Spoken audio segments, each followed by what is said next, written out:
special podcast presentation from 700WLW.com. This is Thompson on Demand. No, I got a real problem.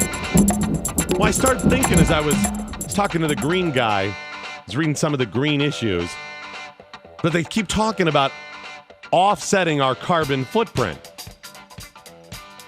Well, I think things are okay right now, right? I mean, look around. Is the world basically okay, environmentally speaking, weather-wise? If I don't believe in man-made global warming, and I don't, the world is basically okay. You have your ups and downs, right? But if they're right, and it does exist, I like things how they are right now. No, you expect certain things from the area. Do you want it to get colder here? Well, global warming goes away. Could get colder, right? Do you want it to get warmer? These are things you have to consider. So if you like things how they are now, I've come to expect certain temperatures, certain things from the weather, certain things out of the environment, and they offset their carbon footprint, what's going to happen? They're going to change the environment and climate. So what am I supposed to do? How can I stop these people from changing it? I like it how it is. I need to offset their offsets somehow. I had to think more about this. I'll talk more about it coming up in a couple minutes. Matt Mayer joins me now from the Buckeye Institute. How are you, sir? I'm doing great. How are you? Doing fine. I got to offset their offsets. I'm very concerned by this. Well, I wish you'd hurry up and not do that, because that's freezing up in Columbus in mid-May, and I appreciate some warmer temperatures, so pump up some more CO2 to get things moving. You want a little bit warmer up there. Okay, I understand. Interesting. I saw an article you wrote last week on this Ohio Schools, the magazine from the Ohio Education Association. Yeah, their propaganda is what we call it. This is a really disturbing magazine. Yeah. This is all about, well, first of all, on the cover of it is a lady holding up a sign. It says, "It's about my students." Yet, it really isn't about her students. The whole thing's about her union. That's what it seems to indicate, yeah, when they're trying to push propaganda onto 9-year-olds to make them union lovers. That seems to me, it's not about the kids, it's about the union. I mentioned some parts of this last week. I was off Friday, but earlier in the week I had mentioned how they talk in this magazine that it is important to unionize the students, to create a generation of students who support teachers and the movement of rights for teachers as part of the curriculum. Yeah. Yeah, and of course there's reports out today that because Ohio game with the system, our schools, in their terms of their yearly progress marks, are going to have now have a steeper curve to start meeting the standards, and they expect large numbers of our schools that have been performing excellent, good, to actually fall down because they're not going to hit the percentages of kids that are progressing properly. So at a time where we actually need to do more to make sure Ohio is keeping up in its K-12 education, the OEA wants teachers to spend time teaching unionism. In the benefits of unionism, rather than math, reading, writing, science, and the like. The best I can say about this, Matt, is this is a conflict of interest. Huge conflict of interest. And it's not just that. It goes beyond just the unionism stuff. I mean, I don't know if you checked out the Indie Kids website that they refer to, but boy, that website, and I think I talk about this, where it's a alternative news source for kids, again, 9-year-olds, that they want teachers to send kids to, that talk about George W. Bush being a war criminal. Global warming is another topic, of course, that they promote in these. And these articles are completely biased, not fact-based. George Bush admitted torturing people, which is not the case. No matter where you are on the issue, right? There's never said he tortured anyone. Right. So they're not just sending unionism; it's also just liberal, progressive propaganda that they're trying to push into the minds of 9-year-olds who one, don't know the difference, two, have lots of parents who disagree that their kids being taught that, and 3, are powerless to push back against a teacher pushing this stuff. Now, I am certainly bothered by that. I hate agenda-driven schools, and I would say that even if it's conservative agenda, I think schools got to be public schools got to be as universal and as open, and present as much information unbiasedly as possible. And I am certainly disturbed by that. But it takes on the next a whole different level when you're talking about the conflict of interest. Agenda is bad. But imagine if I said, from now on, I need schools to teach kids this indoctrination every day of their school life, that when they grow up, they need to make sure to only buy products of people who advertise on 700 WLW and only listen to that. People will go, Doc, that's outrageous. How dare you? We can't do that. Well, that's but right. Teachers can do it and they're the ones teaching it to further their own careers? That's right. And keep in mind, I think this is an important point to make. My guess is the vast majority of teachers think this stuff is garbage. I think many of them do, yes. I got this because a teacher looked at this and said, what the heck? And it's somebody who's forced to join a union because it's closed shop. And this teacher was like, this is ridiculous junk, and I'm against this. This is the type of stuff. They got so angry they're willing to step up and get involved in SB 5, believe it or not. And this is right because they're looking at this as this is just the union going after more power, trying to do propaganda, keep them out of the classroom, folks. Is it wrong? Is it a conflict when you see schools advertising on their property in favor of levies? I think there's something wrong with that. Well, that's it's an interesting question that came up at our legislative orientation in December, because we've talked about, that they can't use taxpayer funds to do a campaign for. But what they do is this pernicious stuff, right? They put information into the classroom that goes home with the kids to the parents. They have teachers say to the kids, if your parents don't vote for this levy, I may lose my job. And then they put these signs saying, look what we've done with all the great money you've given us. And in my view is, one, that stuff needs to stop. Or if it doesn't stop, boy, they should have to give equal time to people who are opposed to it, who could put up a sign that says, oh, by the way, here's all the waste. Your superintendent's making $200,000. You've got teachers that are doing elementary gym, teaching making $96,000 that'll have huge pensions. So to get the information out there in a fair and balanced way, rather than using taxpayer funds to essentially increase taxes on taxpayers. I mean, it's a ridiculous idea. Right. I mean, you've already got the home court advantage because the kids are going to school there, so you got to be very careful. I mean, if you are truly upstanding people, and I like to think I am, I understand when there is a conflict over something like that. I've talked about it in the year before when I've tried to explain I had a conversation with my niece a couple of years ago, and at the time she was 15, and I am a very conservative person when it comes to fiscal matters, certainly. And she's like, well, I don't understand the difference between Democrats and Republicans and conservative, whatever. So I sat down with her for about an hour, and I laid out 10, 15, whatever of some of the biggest key issues. And I argued both sides, and I did so, very unbiasedly, and say, well, if you believe this side, you're kind of believing this. You believe this side. If I can do that, Matt, as staunch as I am in my beliefs, why can't the schools do that? But why? Well, because they have an interest in maintaining the status quo, which is more money, more union power, and that's why they don't do this stuff in a fair and unbiased way.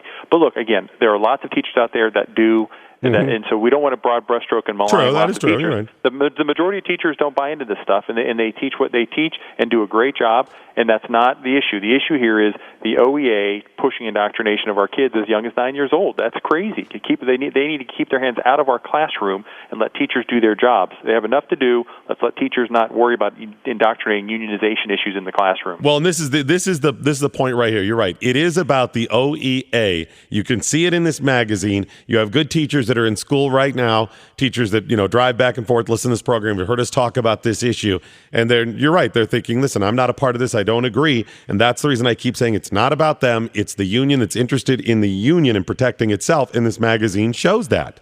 That's exactly right, and you can just see it. I mean, you see up on the quotes, the websites where they want teachers to refer kids to, just liberal, progressive union ideas that most people reject. Because I can say, only 21% of Americans define themselves as liberal, progressive. So, the vast majority of people don't buy into this stuff, so they should just keep it out of the classroom. Let's focus on the root skills that we need our kids to have so they can compete in a global marketplace.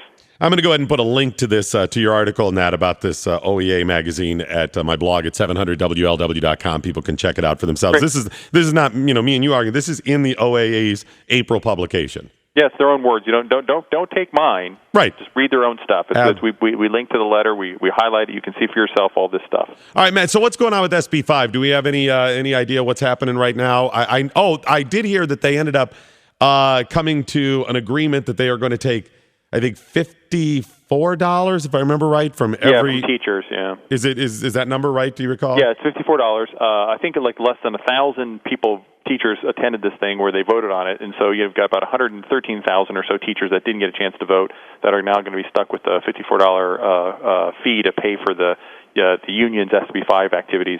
Again, it's the same type of stuff we've seen before. Not surprising. They're in the process of getting the signatures to get it on the November ballot to overturn SB 5.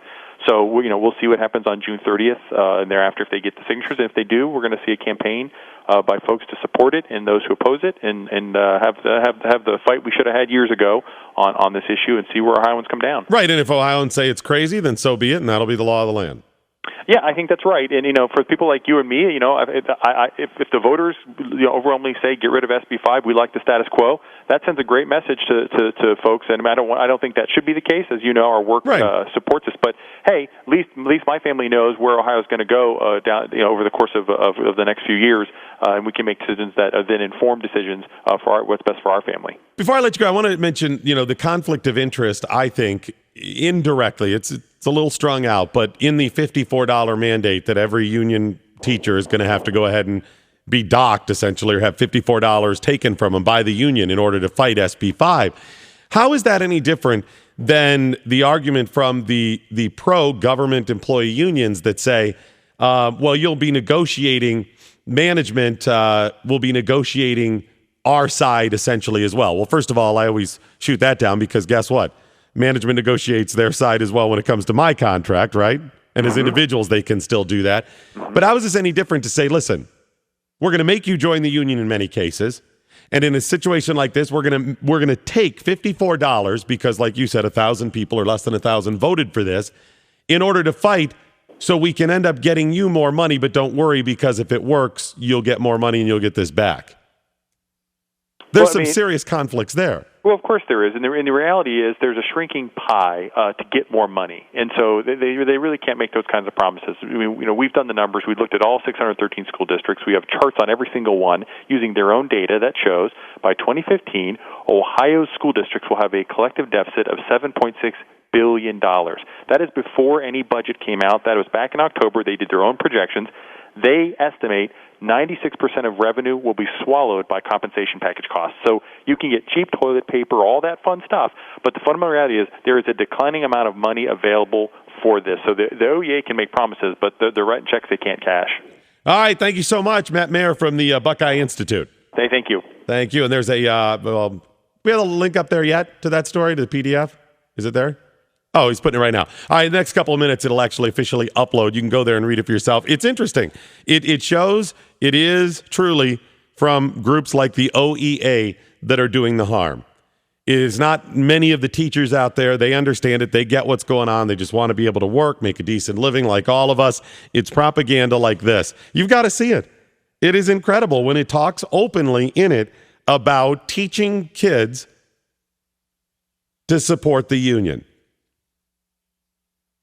Even if you're somebody who wants your kids to support the union, you have to admit that is a conflict of interest because the people doing the teaching, advocating this, it benefits them.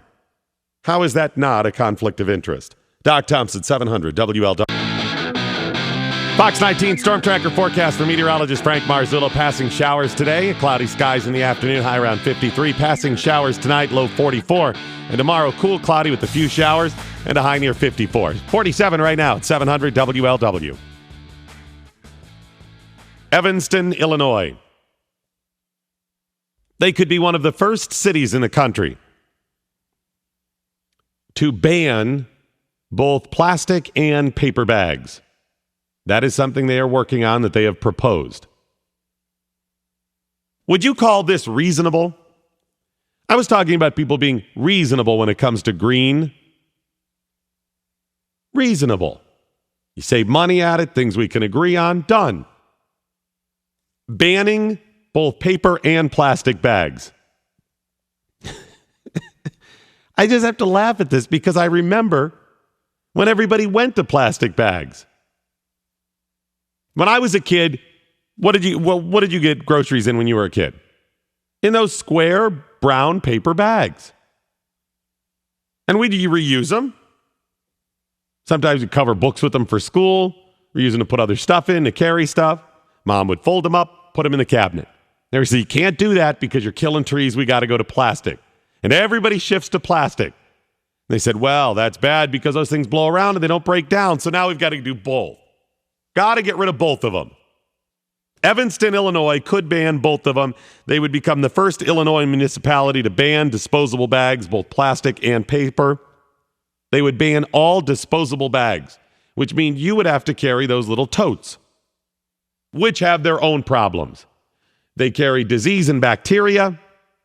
You have to wash them. You have to tote them. You have to buy them initially. You got all these issues. Proponents say this is something that has to be done. One of the aldermen in Evanston said, I hate plastic bags, and I'm prepared to vote tonight to eliminate plastic bags or brown paper bags, whatever it takes to get rid of them. Is that reasonable? San Francisco banned plastic bags in 2007. But this would be a ban on all bags, all disposable bags. North Carolina has a ban on plastic bags in the Outer Banks. D.C. has a tax on them. We've seen those. No state at this point has a ban, fee, or tax on bags. No state has done that yet. 11 states have proposals like this coming up this year. Evanston, Illinois would be the first to ban all disposable bags.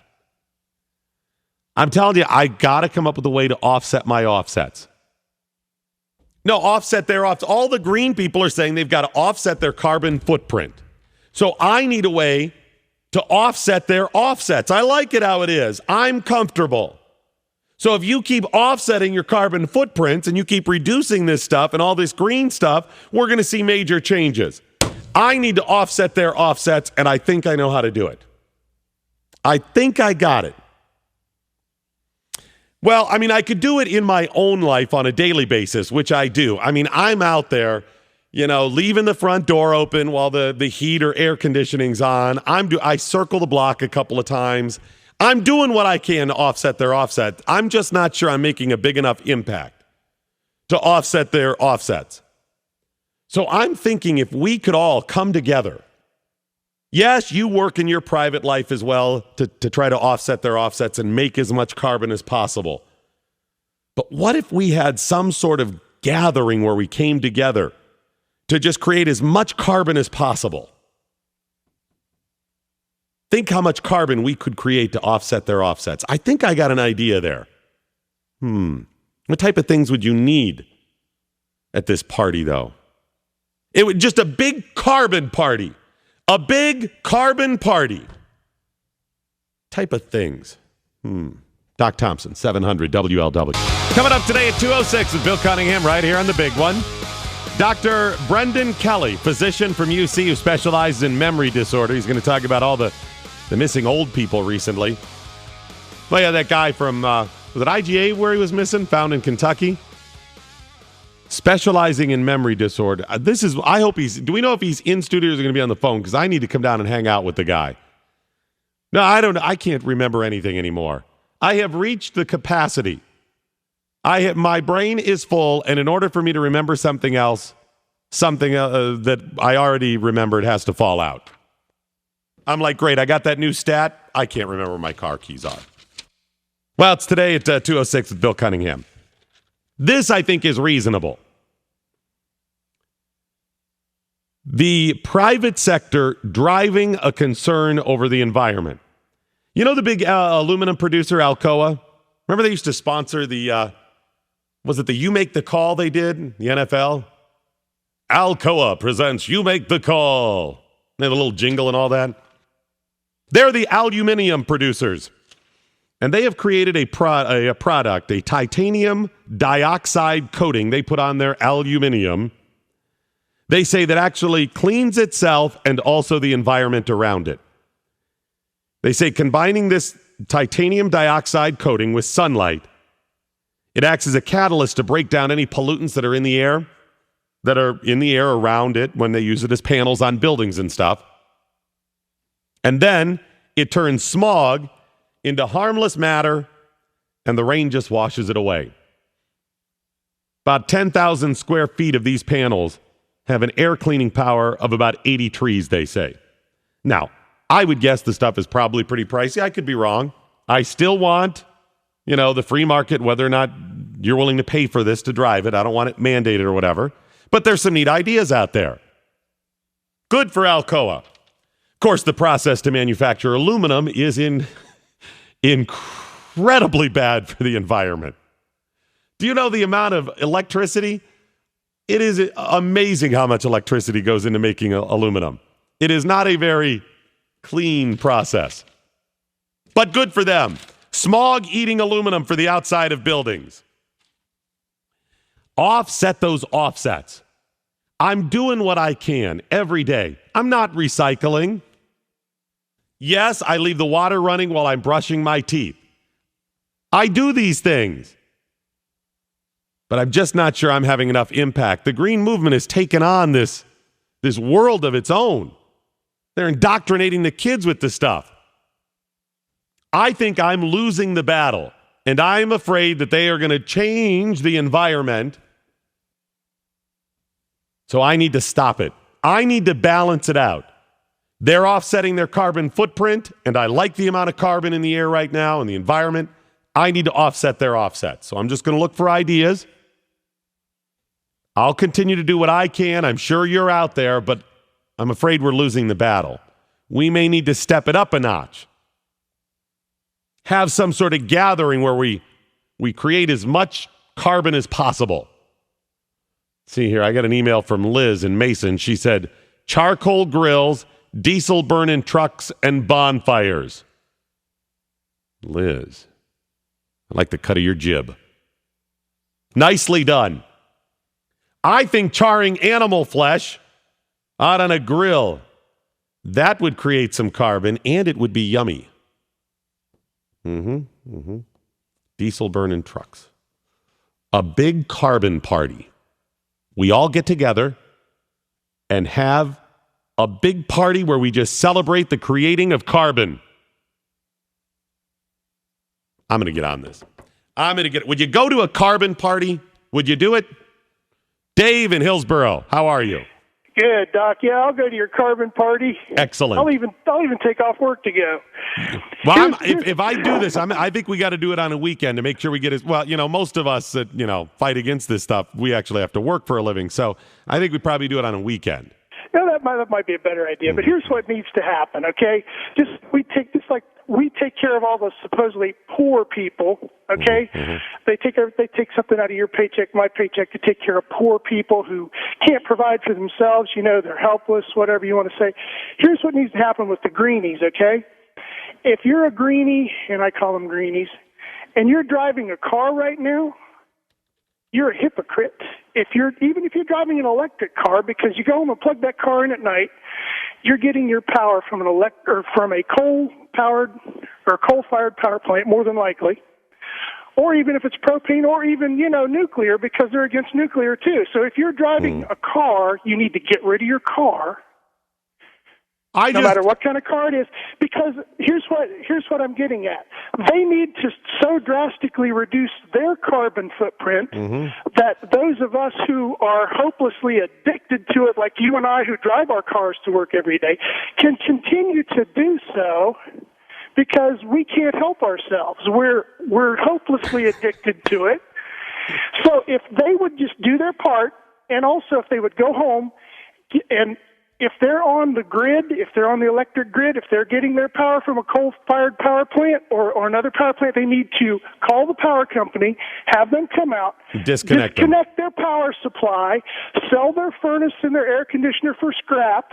We can use that money too, and do their part, Well, Dave, first of all, I just assumed that when they were plugging it at home, they were plugging into a generator that was run by squirrels on a conveyor belt or something, right? I mean, come on. But They either want to do their part or they don't. And but if really, they're- if Dave, they're doing any of- the only way they can truly, Dave, is to cut down their carbon footprint to the point they're talking about, if they're serious about it, would be to end their lives. Because if they're here, they're creating carbon. If they exist, breathing. Well, that's true because the EPA has now said that carbon dioxide is a pollutant. Right. My point exactly. So I'm just saying, if they're really that serious, you have to take care of it. Western Hills, Mike, you're on the big one. Yeah, National Geographic says when a volcano erupts or some of these other disruptions of the Earth, it equates to 7 years worth of carbon dioxide that humans would put out. Now, Mike, that is a great point. That is volcanoes are tremendous carbon producers. If only at my carbon party I could have a volcano erupt. I have great powers, but my powers are limited. I can't control volcanic activity. Sadly, I don't have those powers. So we've got to do what we can come up with for things that we can control at this carbon party. I like the grilled animal flesh, though. It's a nice start. How about we had some sort of motorcycle run? We get as many motorcycles love to go out and do the runs, right?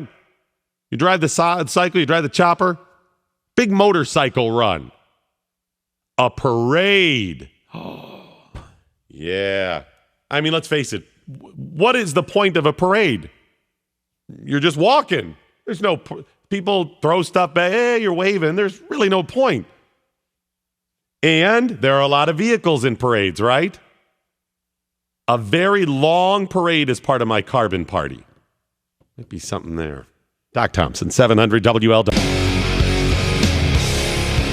Doc Thompson on 700 WLW. I think the people like the idea. A lot of emails in support of this. A lot of people saying they'd come out to a carbon party. I'm going to work on this next couple days. I like it. And a couple of emails to share. First of all, Rick said, Doc, your carbon party already happens every weekend. It's called NASCAR. Rick, although you are correct in that NASCAR being a huge carbon producing organization, and I support them for that. I've never been a big NASCAR fan. I've never been a big race fan. I don't hate it. It's not been something I followed. I have always loved those guys dearly for being big carbon producers. Just driving around in a circle. God bless them. The problem is NASCAR's been around for a while. So the green weenies, the greenies, are offsetting things like NASCAR. Now, if we can get NASCAR to step it up a little bit, if we can get NASCAR to create more carbon, if we can find ways to do that, you're absolutely right. But my party would be in addition to the great work that NASCAR is already doing. Lance checked in. Doc at 700WLW.com. He said, I'll make a batch of beer. It puts off a lot of carbon fermenting. Hadn't thought about that. Yes, that could be a very integral part of a carbon party. Booze, liquor, distillation, fermentation. Yep, a lot of carbon there. Lots of carbon. And think about it. What do you make beer in that fermentation, distillation? It's from products that could be used for food. Instead, we make liquor out of it, or booze, wine, beer. So there's a bonus for that. And another email from Kyle. He said, how about we make every Friday night during summer National Charcoal Grill Night? Everybody gets out their charcoal grills, puts up 2, maybe 3 shovels full of charcoal in their grill, grills out. Kyle, I think you got a good point there. That is an excellent point. If we can set up systems that encourage people to create carbon all year, then it's a sustainable movement. It's not just one shot, us having a carbon party creating it. It's teaching people to use more carbon. Education has got to be a part of this. Very wise man, Kyle. I think what we do is We create we have a big carbon party, create as much carbon as we can, and then also bring awareness to the issue. Isn't that the phrase always used? Bring awareness to the issue of creating more carbon as part of this party. We have a big party. We char some animal flesh, drink some booze. Well, we all have to drive there. That's creating carbon as well. Maybe a parade. And as part of it, we use that as a platform so people can go forth in their own lives and make those changes necessary to create more carbon. It'll create awareness in the media, too. Oh, I'm doing my part every day, but what about those quote-unquote neutral organizations, the neutral news organizations? This will create awareness. So if we get together someplace, have a big carbon party, they'll probably cover it. And that creates awareness. So people will see it and say, I too should be offsetting the offsets because I like the environment as the way it is. I don't want to see them out there changing the environment into something else. I like it how it is. So maybe they'll go forth in their life and make those changes necessary. Maybe they'll go home and talk to their kids about it. Oh, yeah. Oh, without question. If we have a carbon party, of course they're invited. Kids are some of the biggest carbon producers. Think about all the stuff kids do to create oh my golly, huge carbon producers. Running around, breathing and all. I mean, if you and I are just carrying a conversation like this, breath every so often, kids are out there running around, hide and seek, just polluting the air like crazy. Yeah, we'll get the kids there. Absolutely. If you have any ideas, things we could do at a carbon party, suggestions where we have it, anything like that, please send them to me. Doc@700WLW.com. I will do my part. I will spearhead a carbon party movement where we can all get together doing our part to save the environment, to keep it just like it is by creating as much carbon as possible, offsetting their offsets. I'll do my part. I'll bring publicity to it, and I will show up and create as much carbon as possible. But I will need your ideas. Maybe even names for it. Sure, throw them out there. Names, events, ideas, when and where. You throw them out, Doc@700WLW.com. Let's go! All righty, that is it, ladies and gentlemen, the end of the Doc Thompson Show. But before we go, as always, let's find out what we learned today. We learned that smog-eating, environmentally friendly aluminum has been created by being very environmentally unfriendly. We learned that donating broken, torn, or worthless junks to tornado victims just makes them victims all over again. We learned that Doc is willing to create as much carbon as possible to save the planet. We learned that the economy is bad when the kid at McDonald's asks if you can afford fries with that, when the Bulldog tries stand-up comedy, and when Exxon lays off 25 congressmen. We learned that Evanston, Illinois may no longer ask paper or plastic, nor offer paper or plastic. And finally, we learned that you can drastically decrease your chance of being in a flood if you don't live in an area that is prone to floods. Have yourself a great day. Good night, Steve Cannon. Wherever you are, on Young. Now go home.